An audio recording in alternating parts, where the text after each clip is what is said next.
E o tema dessa mensagem é Voltemos ao Evangelho. E eu quero, antes de mais nada, orarmos para que Deus fale conosco, amém? Pai, nós te agradecemos pela oportunidade de sermos ministrados pela Tua Palavra,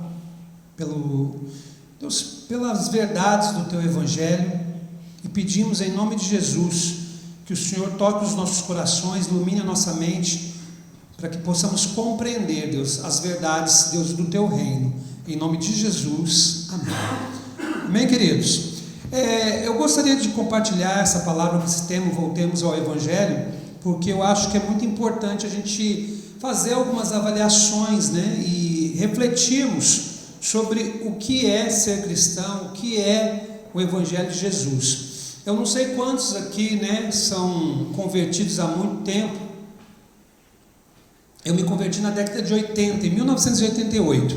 E na verdade, se você vai estudar um pouquinho, dar uma observada melhor no movimento evangélico brasileiro, você vai ver que até a década de 80, nós éramos em torno de 5% da população brasileira.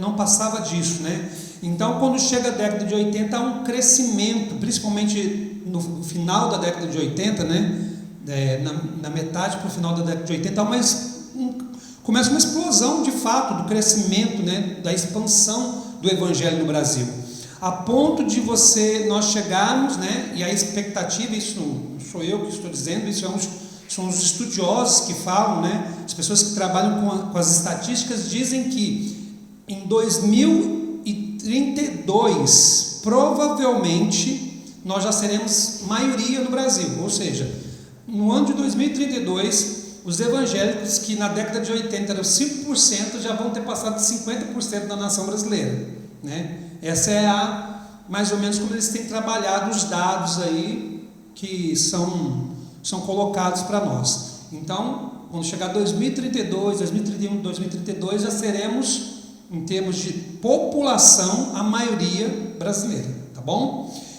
E é lógico, queridos, todas as vezes quando nós falamos sobre crescimento, e um crescimento muito rápido, porque quando a gente fala em décadas, parece que é muito tempo, Então você pega a década de 80, 90, 2000, você vai pegar aí o quê?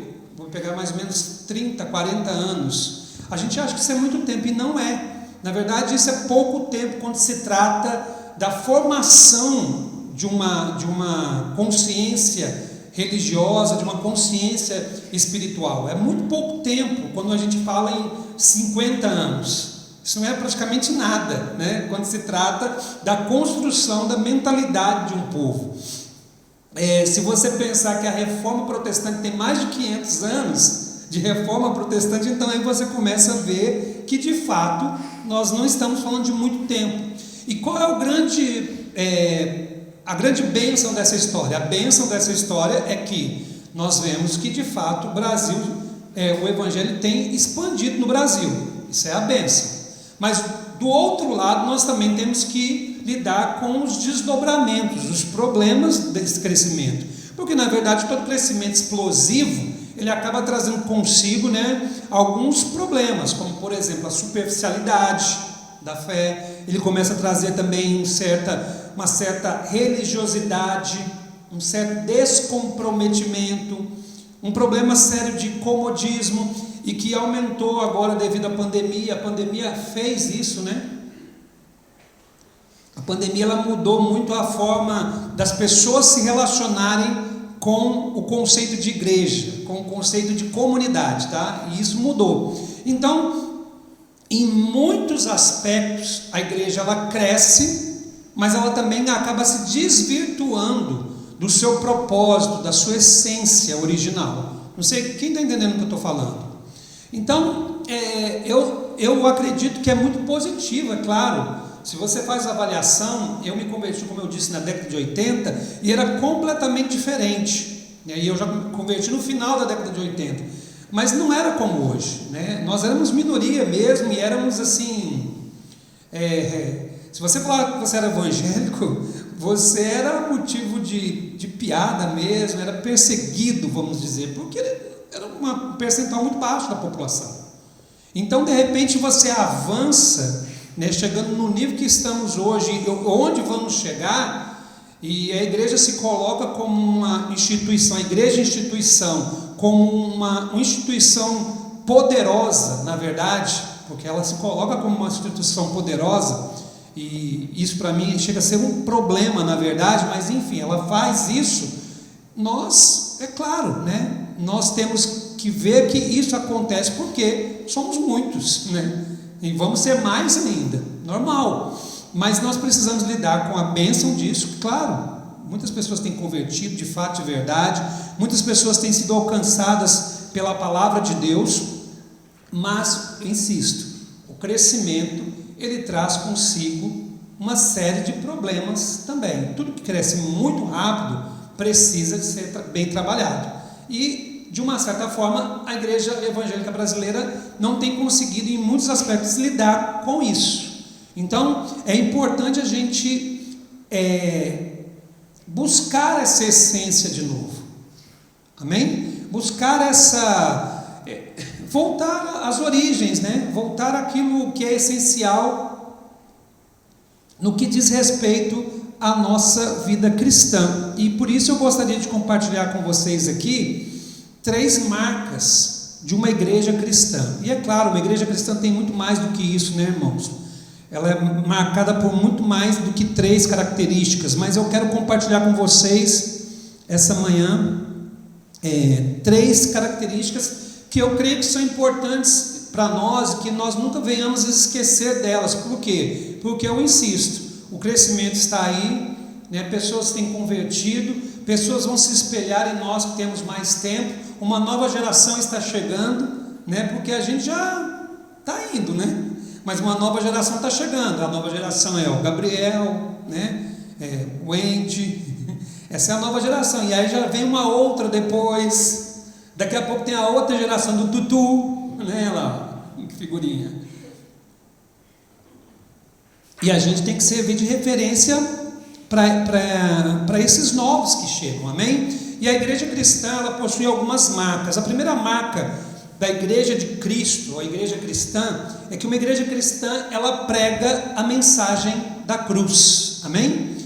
Abra sua Bíblia em 1 Coríntios 1, nós vamos ler o versículo 17 e 18, 1 Coríntios 1, 17 e 18, Paulo se comunicando à igreja de Corinto, né? 1 Coríntios 1, 17 e 18, diz assim: pois Cristo não me enviou para batizar, mas para anunciar as boas novas, e não com palavras de sabedoria humana, para que a cruz de Cristo não perca seu poder. A mensagem da cruz é loucura para os que se encaminham para a destruição, mas para nós que estamos sendo salvos, ela é o poder de Deus, amém? Quando Paulo ele está aqui compartilhando com a igreja de Corinto, ele fala que ele não foi enviado para batizar, até explicar, né, irmãos? Porque senão a gente fala assim, pega aqui fora do contexto, fala assim, então não tem que batizar. Não, é porque Paulo, de fato, não batizou muitas pessoas, né? Ele se refere apenas à família de Estéfanas, né? Porque Paulo ele tinha um perfil muito claro no seu ministério. Paulo era um plantador de igrejas, ele ia, anunciava, preparava, ele deixava a igreja preparada, e outros iam e completavam o serviço que ele fazia, tá? Então, é por isso que ele fala que ele não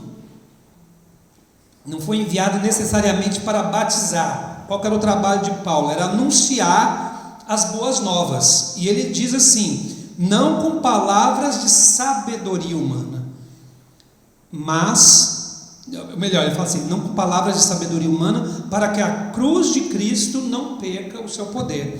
Sabe, é muito interessante a gente parar e pensar nisso, porque assim, Paulo era um homem que conhecia muito, Paulo era um homem versado nas escrituras, ele era formado aos pés de Gamaliel.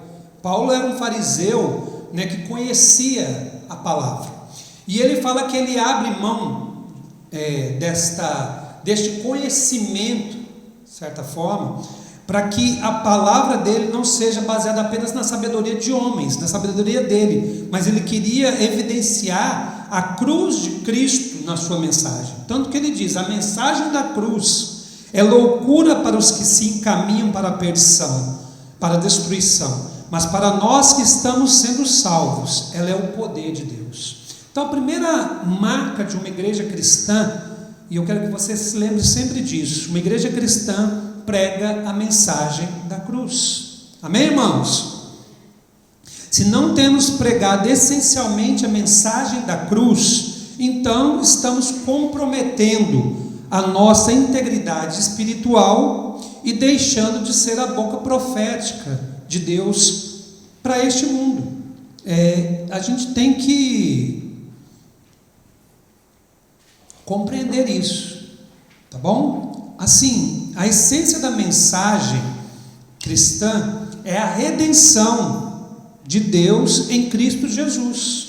Quando você fala assim, se a gente tivesse que definir qual que é a essência da mensagem da cruz, é a redenção, é a obra salvadora de Deus por intermédio de Cristo, e todas as implicações que esta obra redentora tem no nosso dia a dia, na nossa vida. Isso é a mensagem da cruz. Então, quando nós começamos a falar sobre uma igreja cristã, nós precisamos começar a focar no ensino dessa igreja. O que ela tem ensinado?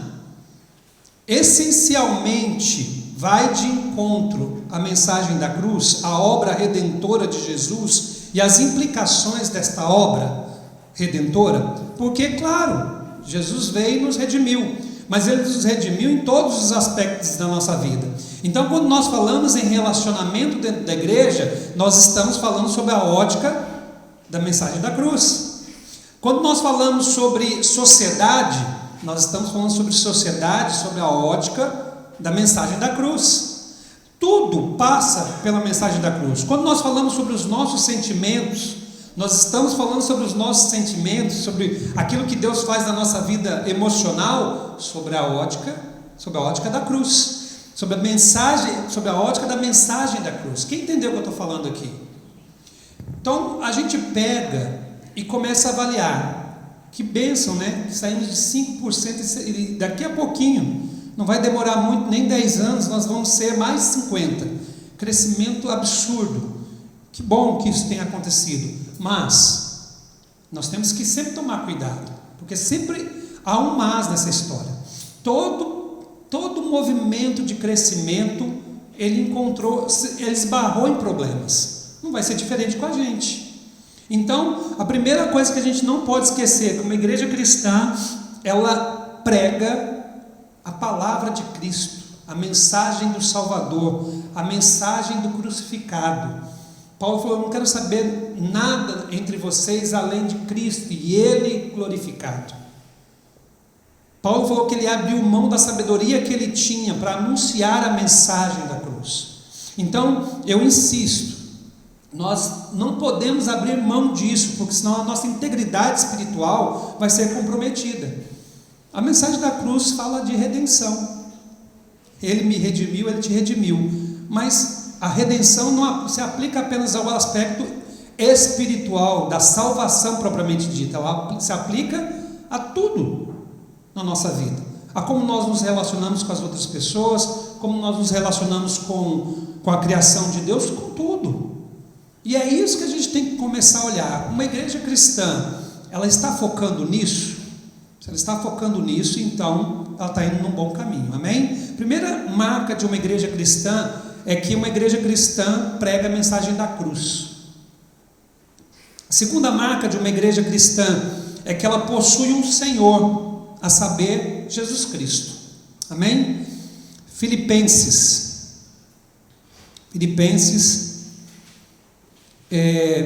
capítulo 2, 9 a 11. Por isso Deus o elevou ao lugar de mais alta honra e lhe deu o nome que está acima de todos os nomes. Nós cantamos essa música aqui agora, né?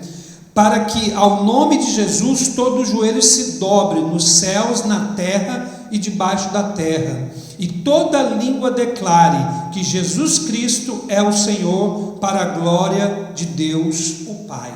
Amém? Irmãos, olhe para mim aqui e preste atenção. Parece ser uma das afirmações mais óbvias a ser dita sobre a igreja de Jesus, que ela tem um Senhor, e o Senhor dela é Jesus. Isso parece ser muito óbvio, e de fato é óbvio, porque se é a igreja cristã, logo ela é de Cristo. Mas nós precisamos afirmar e relembrar essa verdade o tempo todo. Sabe por quê? Porque senão o senhorio ele muda de mãos.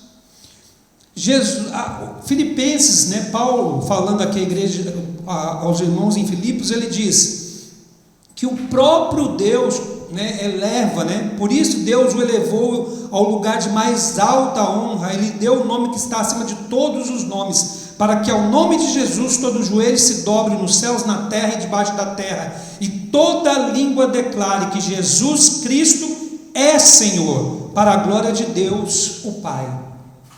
Quando a gente fala em uma igreja, primeira coisa que nós lembramos aqui, que uma igreja cristã prega a mensagem da cruz, amém? Segundo, uma igreja cristã, ela tem um Senhor, é Jesus. E por mais óbvio que isso seja, não pode ser esquecido. Por que não pode ser esquecido? Primeiramente, porque senão a gente vai começar a entregar o senhorio da igreja na mão de outros. Esse é o grande problema dessa história aqui. Se nós não nos lembrarmos constantemente de que Jesus é o Senhor da igreja, a igreja vai começar a ter outro dono. E aí a gente começa a ter um problema. Você já parou para pensar que Jesus instituiu uma ordenança, que é a ceia? A ceia é uma ordenança que nós devemos praticar constantemente, como igreja, para que nós possamos nos lembrar da morte e ressurreição do Senhor, e também para nos lembrarmos que somos um, e a gente tem que fazer isso o tempo todo, né? Algumas igrejas chegam a cear todo domingo, tem igrejas que ceiam todo domingo, é o hábito dessa igreja todo domingo cear. Tem igrejas que ceiam uma vez por mês, outras ceiam a cada 6 meses, né? Enfim, mas é uma instituição bíblica, é uma ordenança espiritual para trazer à memória algo que foi feito ao nosso favor, que foi a obra de Cristo na cruz, o sacrifício. Da mesma forma, por que eu estou citando isso? Da mesma forma, nós temos que trazer o tempo todo à nossa mente uma verdade básica do Evangelho: Jesus é o Senhor da igreja. Aí você fala, mas legal, mas isso eu sei, isso é fácil de entender, mas não é tão fácil de praticar, porque eu sempre falo isso, irmãos, e falo isso em temor, tá? Se uma igreja tem um dono que não seja Jesus, ela não é uma igreja cristã. É meio pesada essa afirmação? Mas a gente tem que saber de quem é a igreja. Tem alguém na igreja, um líder, que comanda essa igreja com mãos de ferro, essa estrutura denominacional com mãos de ferro. Ele não é alcançado por mais ninguém dentro da estrutura, e ele não é disciplinado, ele não é corrigido, mas ele manda em todo mundo e ninguém encosta nele. Então essa igreja não é cristã. Ela devia mudar o nome dela, devia ser o nome desse cidadão. Eu não sei, tem vários aí, tem vários. Mudaram, não igreja cristã, mas igreja, o nome do cara, entendeu? O nome da pessoa ali, porque não é de Cristo. A igreja de Cristo, ela tem um Senhor, é Jesus. Ele é o Senhor, Ele é o nome que está sobre todo o nome. Então eu tenho um grave problema com relação a igrejas institucionais. Eu não tenho nada contra a igreja institucional, tá? Porque isso faz parte. Você tem a igreja presbiteriana, por exemplo, é uma estrutura denominacional e estava ali funcionando, não tem problema nenhum. Eu tenho problema quando uma igreja ela está na mão de uma pessoa ou de um grupo de pessoas e eles regem, eles ditam o rumo dessa igreja, né, acima do próprio Jesus. Isso é completamente equivocado, amém? Então nós precisamos entender que uma igreja cristã tem um Senhor, é Jesus. E é importante a gente lembrar que quando nós falamos que a igreja é de Cristo, nós estamos falando que nós somos de Cristo. Nós estamos reconhecendo o senhorio de Cristo nas nossas vidas. Amém, irmãos? Porque nós somos igreja. Então nós falamos assim, né? Uma igreja cristã possui um Senhor, a saber, Jesus. Então nós estamos dizendo que nós somos servos de Cristo, porque nós somos a igreja. Então nós não podemos nos colocar em outra posição que não seja a posição de servo, de escravos de Cristo, né? E não existe outra forma da gente viver. Ou vivemos para Deus plenamente, ou não. E Deus nos chama para reconhecermos o senhorio dele em nós. Nós somos a igreja. Amém, queridos? Então, a primeira coisa que eu disse aqui, que eu entendo, né, a igreja tem crescido, e graças a Deus por isso, mas que nós temos que estar sempre atentos para aquilo que nós temos edificado. E a igreja cristã, ela possui algumas características, algumas marcas. A primeira que eu disse foi que a igreja cristã prega a mensagem da cruz. A segunda é que a igreja cristã possui um Senhor, a saber, Jesus Cristo. Ele é o Senhor da igreja. Amém? E a terceira marca aqui de uma igreja cristã que eu gostaria de compartilhar com vocês é que a igreja cristã é formada por pecadores redimidos. Amém? Efésios capítulo 2. Vocês estavam mortos por causa de sua desobediência e de seus muitos pecados, nos quais costumavam viver como o resto do mundo, obedecendo ao comandante dos poderes do mundo invisível. Ele é o espírito que opera no coração dos que se recusam a obedecer. Todos nós vivíamos deste modo, seguindo os desejos ardentes e as inclinações de nossa natureza humana. Éramos por natureza merecedores da ira, como os demais. Mas Deus é tão rico em misericórdia e nos amou tanto, que embora estivéssemos mortos por causa de nossos pecados, Ele nos deu vida juntamente com Cristo. É pela graça que vocês são salvos. Amém? Amém, irmãos? Olha só que interessante. A igreja de Jesus é formada por pecadores redimidos. Amém? Mas que continuam sendo pecadores. Nós fomos alcançados pela graça. A graça é um favor imerecido. Somos salvos não por mérito humano, por mérito próprio, mas somos salvos porque o Senhor, pela misericórdia, nos alcançou. Mas Deus é tão rico em misericórdia e nos amou tanto, como diz no versículo 4, por isso Ele estendeu a sua graça até nós. Irmãos, preste muita atenção nesta verdade espiritual sobre a igreja.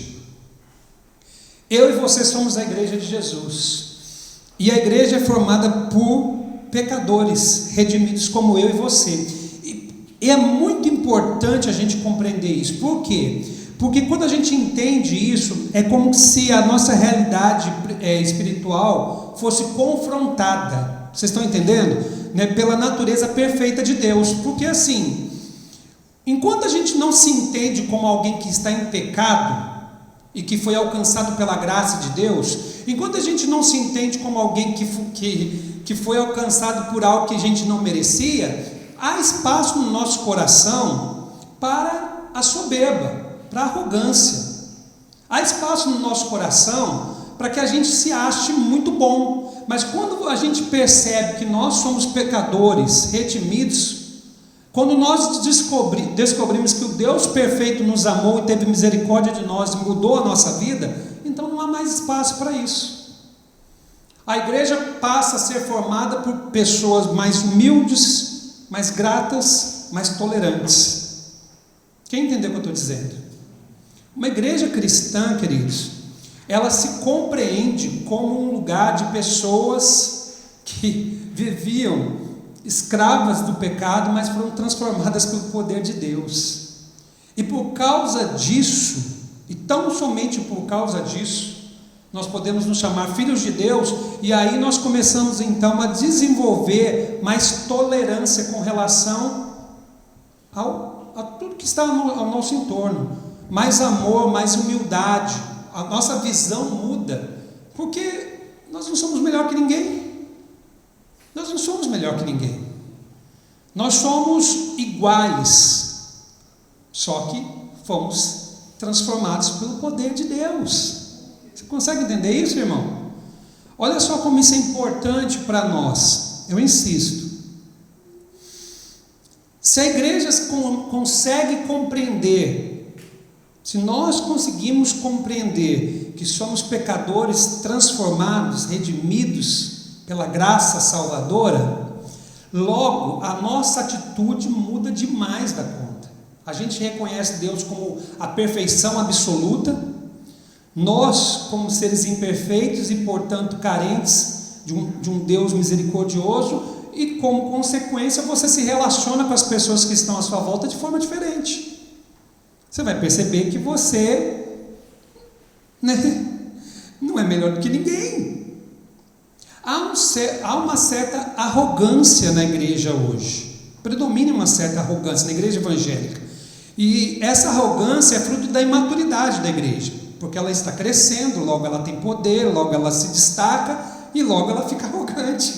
E ela começa a olhar de cima para baixo. Jesus nunca nos ensinou isso. Jesus nunca nos ensinou a olhar de cima para baixo. A relação que nós temos que ter com as pessoas é de igualdade. Vocês estão entendendo, irmãos? É assim que a gente se relaciona com as pessoas. Ah, mas essa pessoa está em pecado. Sim, ela está em pecado. Mas nós também, só que fomos redimidos, e aquela pessoa também pode ser. Então, nós precisamos resgatar uma verdade tão importante para a igreja. A igreja é formada por pecadores redimidos. Não tem ninguém tão bom assim não. Tem ninguém tão especial assim não. Está todo mundo lutando, desenvolvendo a salvação. Está todo mundo nos desafios diários. Sabe? Porque senão a gente começa a criar uma ideia também de que tem pessoas muito especiais acima de outros dentro da igreja. Não existe isso, tá, irmãos? Não existe isso não, é todo mundo igual, tá? É todo mundo nivelado no mesmo padrão. É todo mundo igual. Todo mundo precisa da graça e da misericórdia do Senhor, amém? Então, como eu disse, Deus tem feito uma grande obra no Brasil. Deus tem trabalhado e muitas pessoas têm sido alcançadas pelo Evangelho, e que bom que isso tenha acontecido, mas nós precisamos estar sempre atentos para como nós temos edificado a igreja. E a igreja de Jesus tem marcas, e eu citei aqui algumas delas. Primeiro, a igreja cristã prega a mensagem da cruz. Segundo, a igreja cristã possui um Senhor, a saber, Jesus Cristo. Jesus é o Senhor da igreja. Terceiro, uma igreja cristã é formada por pecadores redimidos. Amém? Quando a gente consegue entender um pouco de como a igreja de Jesus é, então nós começamos a pensar e corrigir as nossas rotas, se necessário for, como pessoa e como igreja, como comunidade local. Nós começamos a falar, não, nós precisamos mudar o nosso caminho, porque esse caminho que nós estamos indo não é o melhor, não é o mais certo, não é o mais correto. Deus precisa mudar o nosso coração nessa área, ou então naquela outra. A gente começa a fazer avaliações, amém, irmãos? Que Deus nos ajude a sermos igreja, hoje e sempre, segundo a vontade dEle, amém? Você crê? Então diga amém. E eu quero que você então fique de pé, para que nós possamos orar em nome de Jesus.